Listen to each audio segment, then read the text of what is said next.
All right, next to the Golden State Warriors here, Steph Curry and LeBron James. Warriors, Lakers.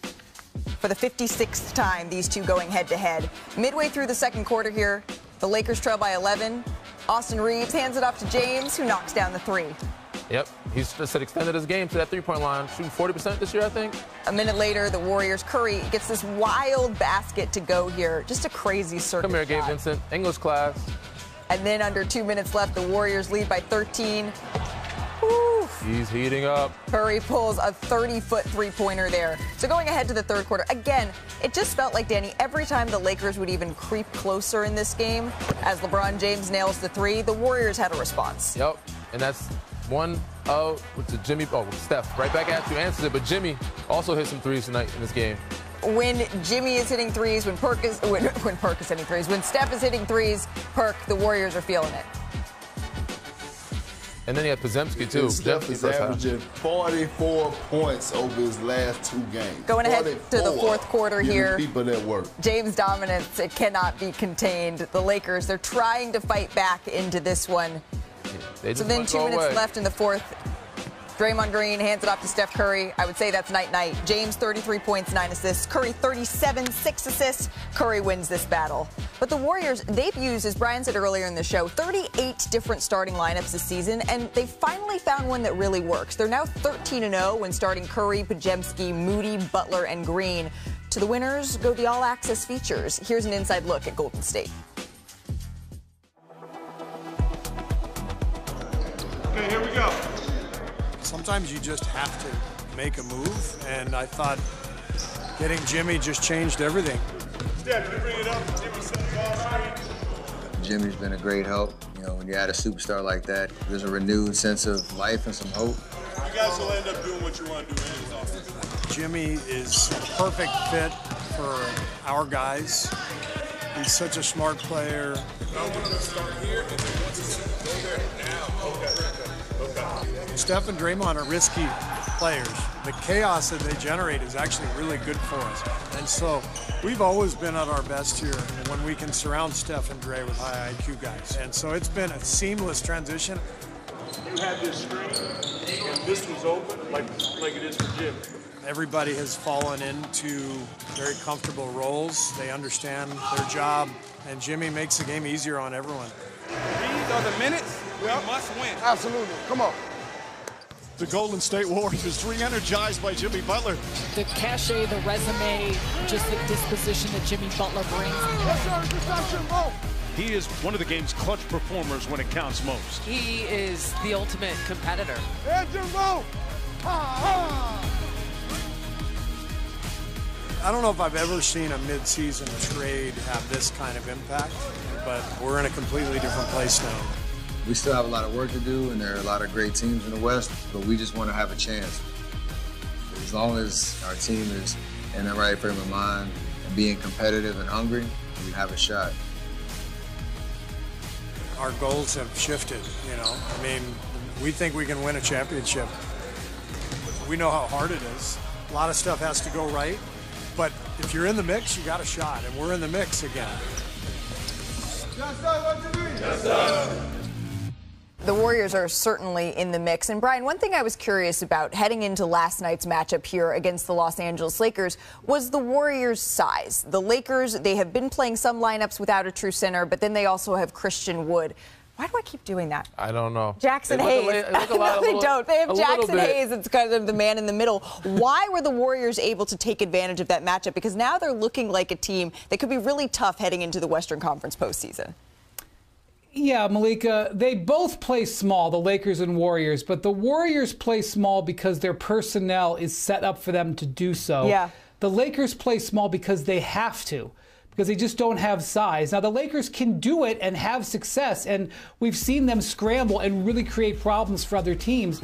But the Warriors really have honed into this. They've had Draymond Green playing in this role for years, and you can see how much it makes a difference in their energy, in their game plan. Yeah. They maybe won't rebound great, but they can create so much havoc with all the energy that they can play and all the quickness. And especially with that lineup that we're talking about, they feel very, very comfortable switching. And if they run into a team that has size, they have guys down their bench that they can go to. It's not Kareem Abdul-Jabbar, but they have Quentin Post, they have Kevon Looney, they have Guy Santos. They can go to different gears, and that is one of the things that makes them potentially dangerous in the postseason. Yeah, you're kind of saying the Warriors are playing small because they're built for it. It's a way they've been able to take advantage of those mismatches. They have a tough back-to-back here, though, Perk. They're headed to play against Nikola Jokic and the Denver Nuggets tonight in this one. What are you watching?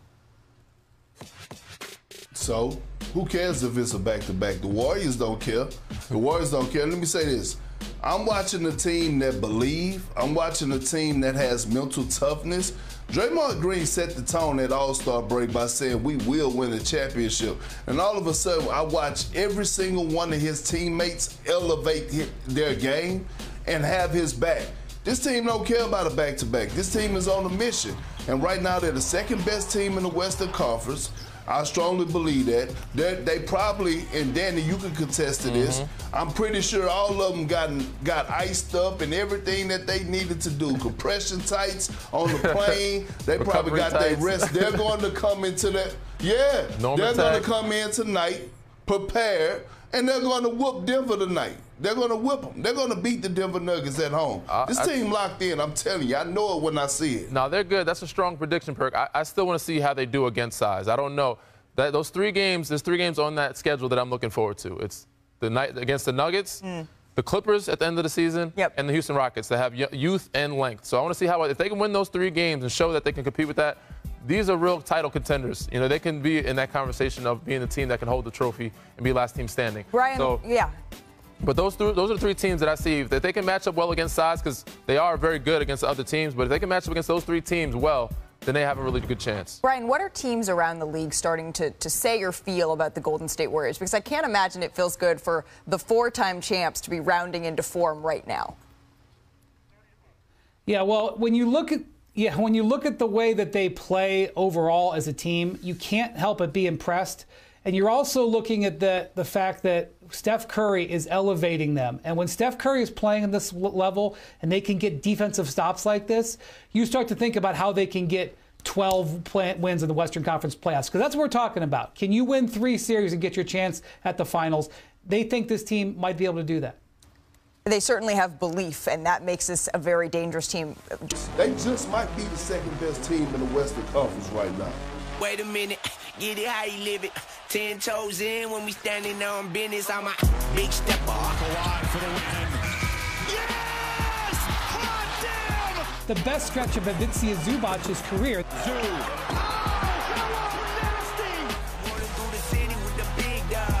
One of the best teams I've ever been on.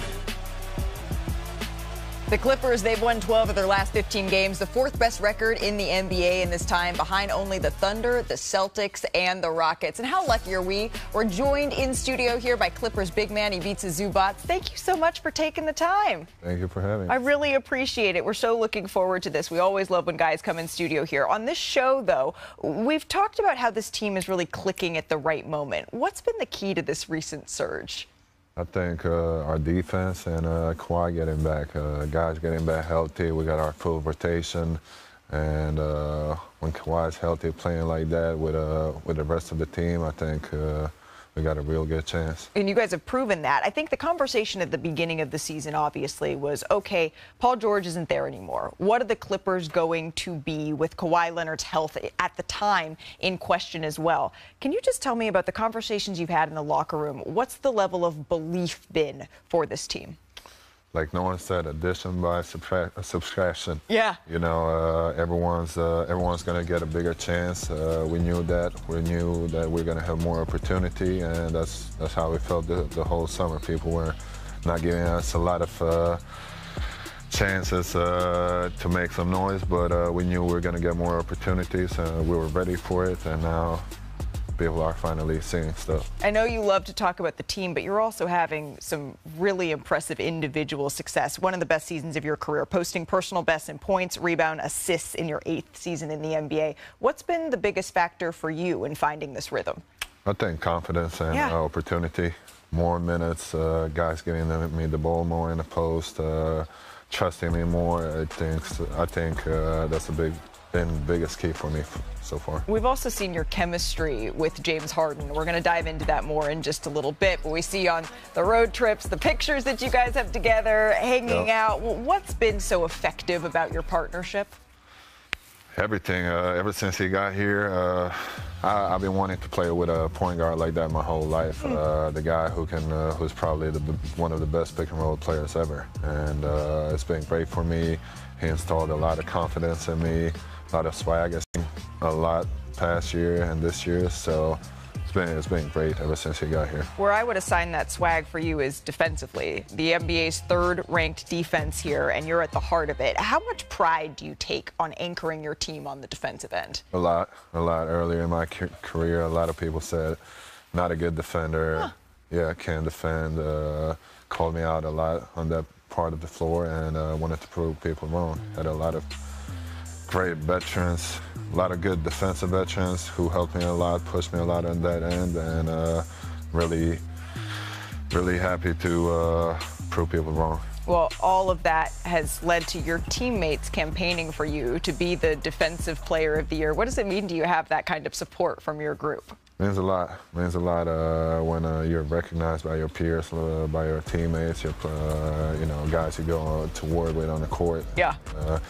To have them walk in with the shirts last game, it was really special. We have some of those shirts that you're alluding to here. There was a lot of pressure coming into this interview, Ivica, because you can see here in the shirts that we've been provided. I love a clever Defensive Player of the Year campaign. Pronounced Ivica Zubac. So just making sure on the introduction, how'd I do? You did great. Okay, we nailed it. So we're just making sure, PSA to everybody out here, it's Ivica Zubac. We're making sure you know the name, and it is on the shirts. The Clippers, they have outscored opponents by 429 points with Zubac on the floor this season. That is the best of any player on the team. So, Zoo, on NBA Today, we have this segment that we like to call Court Work. So we're going to hit the court and meet our resident big man here, Kendrick Perkins, and talk a little bit about the O boards that you were able to secure. Yeah, the offensive rebound. Look, you know me and Big Zubac, we played against each other. Oh, I heard. He told me. What happened in this match? He gave me that work. Okay, he gave me that work. I ain't going to sit up here and lie. So, look, we know you've been dominating the glass, right? We want you to walk us through, but we're going to take it to the tape first. All right, so walk us through these possessions right here, Big Zoo. Yeah. I mean, I assume every shot is going to be a miss, no matter who's taking a shot. Might be James Harden or someone else, but I assume everyone is a miss, and I try to get as much space as I can. And if it bounces that way, it's going to be my rebound. And tap it to myself, get it back, and easy layup. You say you want to take up as much space as you can. Why is that? I think that I give myself a best chance to get a rebound. You know, this one, Rudy's he's not ready for a contact because he was watching the shot go up, and he's usually, if you hit first, you're going to have a pretty good chance to get that rebound. And so you did. That's, by the way, a 4-time Defensive Player of the Year that you're going up against. Not too shabby. Here on Derek Lively, what are you looking at? Same stuff. I assume it's going to be a miss. I got an inside position. I treat it as a defensive rebound. Box him out, get as much space as I can, get a rebound. Perk calls that big body, tomato chest. Tomato chest, daddy ball. But look, when you get the offensive rebound, or like you said, you're getting more post-ups, and we on this block, Big Zubac. Tell the world what your go-to move is. It don't matter if the other team are scouting, they can't stop it anyway. You know what I mean? I'm your defender.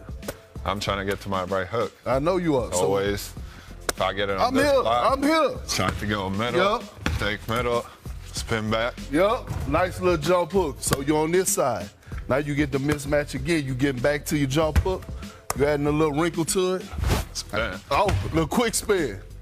Nice. Nah, I'm a big fan. Listen, I've been screaming Big Zubac. You know that. We know. And we even got the XXXL shirt for the pronunciation for you. Don't you worry. How big is it? 3. No.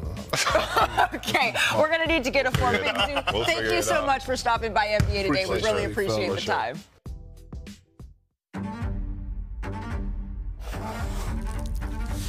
It's easy to win a championship. Anybody can win a championship. Understand? It's not easy. And you will make history. Cooper flag, airborne. Oh, my goodness. Fires a three from the top. It's gone. He did it again. Ringside hammer down. We're going to San Antonio. We're still dancing. Final four, let's go. all 4 #1 seeds advance to the men's Final Four for the second time ever, the first time since 2008. And to break it all down with us, making his NBA Today debut, the legend Seth Greenberg is here, the best-dressed man at Alamo, clearly. Seth, with the shades, welcome to NBA Today. Seth, we all know that Cooper Flagg is the real deal, right? He just actually won the AP Player of the Year award, but his teammate hasn't gotten as much shine in the national spotlight. We all need to pronounce his name together correctly. It is Con Knippel. He's projected to be a lottery pick in June's NBA draft. Why is that, Seth? Danny Green, you don't want to watch this video right now. He doesn't want to watch the segment. We thought that was a great shooter. He's a 40% three-point shooter. But you know what? He's got a high basketball IQ, but he's also an elite defender at 6'7". He has the ability to defend out on the perimeter, which will translate to the next level. And you watch right here. He's guarding Mark Sears. Mark Sears was SEC Player of the Year a year ago. Sits in a stance, puts him on his chest. His ability